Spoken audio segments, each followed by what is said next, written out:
Ükski prohvet pole kuulus omal maal.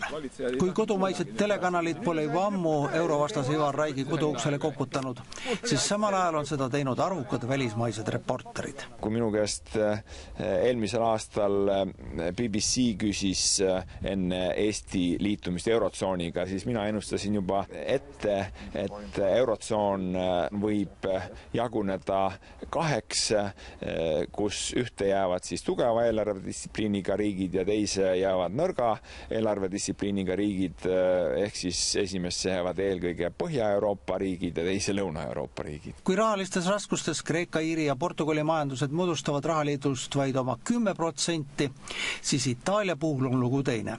Tegu on eurotsooni 3. majandusega. Käesoleva aasta teisel pool aastal on vaja tagasi maksta 176 miljardit eurot, Itaalia 1,89 triljoni suurusest võlast, nii et niisugused ulmelised summad. SEB Panga finantsanalüütik Hardo Paula toob seevastu ilmeka näite, kui kardinaalselt on muutunud ühe Euroopa juhtiva majanduskommentaatori seisukoht viimase poole aasta jooksul. Martin Wolf, kes on siis Financial Timesi majandusküsimuste peakommentaator, kui ta siin 6 kuud tagasi kirjutas umbes sellest, et keegi võiks eurotsoonist välja kukkuda mingi hüsteerikute välja mõeldis, siis ma mäletan väga hästi, et kui mingi 3 kuud tagasi umbes, kui ta esines Bloombergis, siis ta ütles, et ta imestaks selle üle, et siin paar tükki siit välja pudeneb, eks, ja nüüd vist eilses veeruloos oli juba see, et eurotsoon on nüüd see niisugune utoopiline projekt. Ma arvan, et see tõsisem kriis võib tekkida kuskil aastal